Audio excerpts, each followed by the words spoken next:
It is 8:45, almost 9 o'clock, I think, on a Thursday night. It has been a minute. Let's let some smoke out of here. Neighbors will call the fire department, probably. It's been a minute since I worked on this thing on a weeknight. I wanted to get the standoffs in because now Friday, when I get home, we can come in here with a saw and we could cut all these bars out. We have our pieces, our standoffs bolted in. So we got that one bolted in and that one bolted in. And I did get these tubes, these standoffs. I did get these tubes, these standoff primed on the inside, but then I completely forgot to freaking do the frame rails. So it's not going to be the end of the world. When we go to paint it, we'll be shooting paint straight up in there. So straight back with the nozzle turned all the way in. Super easy. We're going to flood these tubes with freaking paint. We'll go over that when we get to that point later down the road. Let's catch right up and dive back into this video, dive straight into this video, because I have something pretty freaking exciting to show y'all. So let's dive in.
All right, what do y'all think? Let me know in the comments right now. What's your first thought on this? Let's briefly touch on where we're going with this though. So the front wheel, we're going with a front runner style look, just like on a drag car. I like skinny fronts, wide backs. I like flush faces on the front, deep dish on the back. Back, we're having a little bit trouble going as deep as I want without paying big money on custom wheels, which we're not doing. We've already ordered the back rim to match this one, but in a negative offset. So this one is going to be a plus 20 offset. That's why this thing is out to the front, which is what we want. The way this front end is going to fall, we might have to section this front end and raise it up. We'll see that when it comes in. If you remember, we mocked up the tire under the front end way back couple months ago, and it was going to be close, but by the time you start cramming, by the time you take the rim and you stack a spindle or a hub and then a spindle, rotors, spindles, control arms, we can't have our control arms into the center of the engine, so the wheel has to go out some. So you have to push the face out as far as you can, or your control arms are gonna have to be located in there. I'm in there correctly. I'm going off of just the side of the car, kind of with the back tire. It's about where I think it should be at. But until I get the front end on, unfortunately, I did not mark it. I don't even think the front end's been on since the rails have been sat. Actually, it hasn't. So once we get the front end on, hopefully we have enough room with the freaking frame rails there. We'll be able to get a permanent location of how far the rim is off the frame rail, and we'll always be able to reference that back to where we're building it. I just got to get the front end put back on. We kind of didn't want to jump around. I wanted to keep it firewall back on, let's see here, the build before we come out and started going to the front. So that's what we're focused on, but I was excited to show y'all this and get you the feedback on what's the deal or what you think. Positive 20 offset in the front, that's why it's to the face. Negative 19, I think, negative 18 on the back. So they are out for delivery on Friday today when we're recording this. However, I'm closed, so they won't be here until Monday, which is fine because we're not ready to mock anything up in the rear anyway. Before we can get a real feel for what we got going on, we'd have to put the quarters back on. And before I put the quarters back on, I kind of want the seat pans put in there, even though the quarters will be put on temporary. The goal is to save money by buying not custom wheels. These were not cheap by any means. Weld products are not cheap wheels at all. but they are off-the-shelf wheels, so they're not custom ordered, so we did save ourselves some money. I'm going to come in under $2,000 for 4 rims, which is pretty good in my opinion. I definitely didn't want to go super cheap because I think that wheels make or break a ride 100%, and if you cheap out too bad on the wheels, then you just messed up all the time and money you put into the car. When we get down on the backside, if I'm not liking the way this thing looks, we'll order another set of wheels, but for right now, I think this is it. I think the back ones are gonna look sick. I think we're gonna be okay. So these are 9s, and it pretty much kept the roll of the tire on the edge exactly where it's supposed to be. You can see the sidewall right here. This area is pretty much flat off the bead if we look down it, okay? So everything is pretty much flat. 9s, the backs are going 10s. So the 10s should pull the sidewall out a little, almost like a stretch tire look on like tuner cars, even though we're not going for that 100%. But it should pull out the side about 1/2 an inch. So might be a little hard to mount the tire up. We're gonna have to stretch the tires. But the we're going for that rim poking out look, mud tire tucked in look. And I think you'll understand when everything's tucked up in there and the quarter panels back on the car. I think most people will like it. That's the reason why it was so important starting way back at the beginning that we made sure that we paid attention to the tread of the tire. We started out, if you recall, we went over why we chose these, the importance of this section right here. With this build, how important these knobs were, the design of these knobs, the angle of these knobs, how important everything was, so that by the time we get to that 10-inch ride rim, what we're doing is we are creating a curve, okay? It's very important. We didn't want a square or nothing. We wanted this curve because all of these quarter panels and everything, they're all curved. So that's gonna give us the max push out of the rim, but still being able to clear this pretty freaking good sized mud tire for a car. So let's jump in, let's cut these bars out and see what kind of progress we can make. All right, dude. So that sight right there is a sight that we have worked hard to be able to see. So nothing really moved. The B pillars, the bar sprung up a little, but when I looked at it the other week, I already noticed that the bar had kind of drooped down on the outer side. So the rockers are probably 1/8 to 1/4 of an inch, probably 1/4 of an inch lower than they were originally supposed to be, basically meaning that the rockers are probably 1/4 of an inch lower than the frame rails, which is not the end of the world. We can adjust that, and we also are adding plates to the bottom of this. Whenever we're done, we're going to add stainless plates to the very bottom of the rail, some pads basically, like a couple, I don't know how many, definitely on the front, the back, center. But so that when this lay frame rails, it will scratch the stainless plates and not the painted frame rails. So we don't want the frame rails to be scratched all up, and we don't want the frame rails to get thin from it dragging on metal or anything like that. So we want to incorporate some plates on the bottom that will unscrew or come off however we decide to do it, where they will get tore up, but not our rails, and they'll protect our rails. So that's gonna bring the frame rail back up 1/4 of an inch. Everything's good. Man, that door actually feels like it closes better. It does. It literally closes better. All these pillars down here, they're moving. This thing has to go in like that still. Once we get all that cut, we gotta do a patch panel. All of this is still nothing's finalized on all of that. So that door is good to go.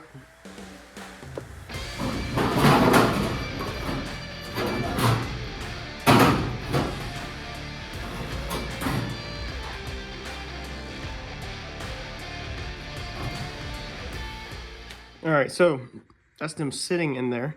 Now these are not clipped in. I don't want to clip them in because they actually take a little bit of force to get out. But the lean back on the seat is honestly not bad. And it will all still bolt in like it's supposed to, like that. It's clipped into the crossbar. So I'm blown away right now that we won't have to really extend the deck too much at all. We're gonna do one thing, we're gonna extend it a little. So we'll probably bring it where it's more, let's see here, up like that maybe, just a little bit, but dude, not a lot at all. We'll definitely lose the headrest. They're up pretty close to the top, so you'll definitely be in there in the back seat. I mean, this car, you gotta remember, this thing is dropped the distance of this frame rail, plus it's chopped. So when you chop the top, plus you drop it, you lift the floor up. I mean, we've lost a good 6-8 inches of height on this car, probably 8 inches. I mean, think about it. By the time the thickness of that frame rail, what are these, 2x8s or 2x6s? 2x8s, I think, or something. Plus the 2-inch chop out the top. The roof has come down really a lot to the floor. The floor still has to go up another about an inch. So we're definitely 100% going to lose the headrest. We'll have Troy, Troy's Upholstery and Fab here in Wilmington, North Carolina. He's going to do all the custom upholstery on this. Check out him on Facebook if you have not, and you want to see what kind of work he's going to be doing to this. This thing, he does amazing work. But if you look at that, there's our back window right there. Okay, so the height of the back window is like literally will be perfect with the seat. So when he loses that headrest in the center, and when he loses these two outer headrests, and he grafts all that where it's nice and smooth, you'll be able to see, your eyesight will see that the seat is the same height as the bottom of the rear window, which is what you want. Most modern cars, if you go look outside, your seat is either flush with the rear speaker deck or it's just like 2 inches above the speaker deck. This one's definitely going to be a little bit higher now. We need to go ahead and get floor structure in here so that we can get a floor pan in here so we can make something that mates to it. I think we definitely want to cut the front of this seat off and build a flat wall that will make to it, remake the front of this seat, get rid of all the seam sealer ugliness that's going on here, and put a new, nice, crisp, flat piece over this. And then we definitely want to get all this ugliness off the side. So we want to cut it right here. As you can see, it does absolutely nothing. The seat doesn't hit anything there. And we want to get that where that can just come off of here and go over nice and clean. That can go up nice and clean. And then we will reconnect all that stuff back there up. So we're a little tight in the seat pan, and that's moving the seat pan all the way forward like that, which is probably not the end of the world, but we're going to run out of real estate on the front seats. We're probably going to honestly have to bring the front seats home this weekend, maybe Saturday morning. And before we finalize anything in the back, we're probably going to have to physically put a front seat in there and see how comfortable we feel getting in and out.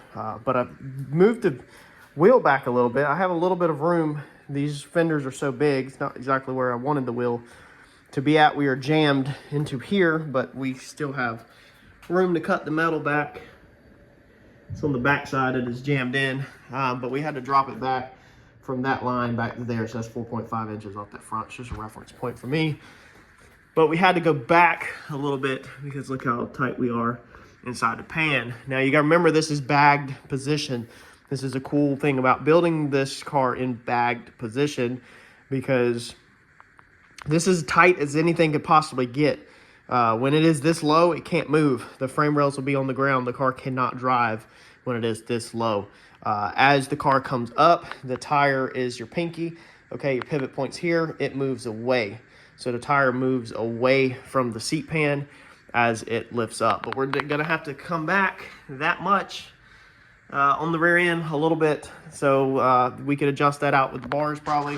When we get there, we gotta move it back that line. So if that was the rear end center line, now that's going to be the rear end center. Well, actually, the center of the 2x4 would be the center line, whereas that was the center line. So it's just kind of finding a median. You need every inch that can count. So on our floor, we marked where our seat pan falls currently, right here in this white line. So I kind of want to just build a flat floor. I had originally talked about going from here to here, which is uphill at an angle. However, that makes mounting the seat a little more complicated. That makes where the seat tracks, we have to extend one side, it mounts at an angle, just overcomplicated when it only needs to be a couple inches. So I think we're gonna build another wall, basically, so this car does look channeled. Normally when you channel a car, it seems like when you open the door, you can see a flat wall sometimes. So we're only gonna have to come up from here to here, which is only a couple inches. Literally, it's not even, it's about the length of your thumb. So I don't think it'll look bad to have a wall in here like that. I think I can do something really cool with this thing where when the door opens, we possibly recess like an LED light inside of that piece is kind of what I'm thinking right now. And then thinking about some other stuff in the floor. I don't want to give it away. My brain is so far ahead. Like, I'm already in the upholstery stage in my head and stuff, planning everything, which is where you have to be. But anyway, I think flat floor is going to be the answer for us. Just straight across. It's going to be the easiest. It's going to be the fastest. Yeah, should practically be a no-brainer. Now we just need to figure out the height of the C-channel. So probably go ahead and cut our C-channels.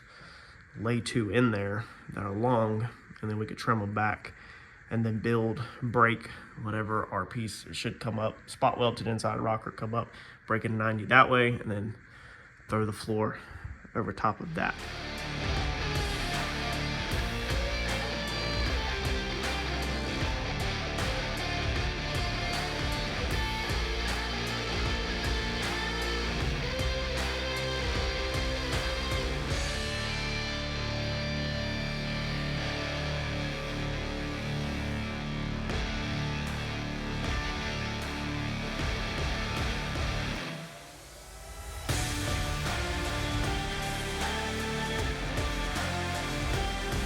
All right, so there's just no way to set up this camera really on time lapse and show y'all. We're just going to have to kind of walk through this as we go, because I'm kind of figuring this out as I go, and there's a lot of sitting and staring at stuff, so don't want to time lapse that. One important piece that we need to note about coming up on this door is that we have enough room for our interior panel. As you can see, the rocker down there gets very close on that end.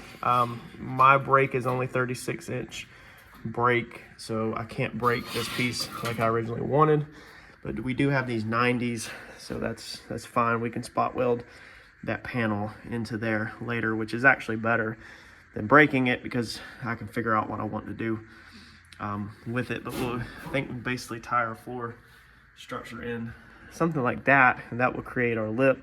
But we're gonna have to stay on the inside of that A-pillar, so we absolutely cannot go on the outside of that A-pillar. We have to stay inside of that jamb. B-pillar has a little bit more forgiving room. It's a little fatter down there, but we might as well just stay on the inside of the B-pillar also to keep it super simple. Let's see here. I think we're gonna go like this. I'm doing this because I feel like, even though my seat's up here, okay? My seat comes up here, so technically under the seat could just be wide open. But if I put my crossbar up here, then we're just floating. I want to tie into the B-pillar to add double the strength. These won't be bolted down, I don't think. I'm gonna verify with Mike and get his opinion, second opinion on it. But they got to have some kind of rubber cushion under it. So I have my rubber piece. Well, I did have the rubber piece. So you still got to have this, because you can't have metal on metal anywhere. So there'll be rubber between the floor and the rails, and rubber between that mount and the standoff. However, I don't know if I want to bolt it. Might just glue this to the top of the frame. Honestly, whenever we are done with paint, might just mark and glue it there. That way it's just a rubber pad that permanently stays in place. I didn't want to go across into the B-pillar with just this, because I was afraid that wasn't gonna be strong enough. That's why I wanted this big heavy duty standoff. I understand it kind of looks not the cleanest. It would have probably definitely been cleaner just to have it where this structure bolted here, but at least now we can have a flat floor that's flat all the way. And then if you go to unbolt the vehicle, I'm thinking you'll unbolt it from the bottom, so I'm thinking the bolts will go up through the top, almost like a truck bed kind of. So thinking using some kind of Tenorman clip on this, a big one, just like a Ford truck bed clip. If you ever took a bed off of a truck and looked at the frame rails, that clips on this, and then you'll run a bolt up through the bottom. So the Tenorman clip will keep the nut from spinning, and the nut will be right here. So if you lay under the truck from this way, or the car, you'll be able to see the top of this nut, so you'll easily be able to get a wrench on it if you have to. Maybe one here, and then we need nothing back there now that I see how far the seat's forward. By the time all this is boxed in, I think we'll be perfectly fine. We could probably 45 brace or something over to it, but I want to keep all my strength in the B-pillar, basically. And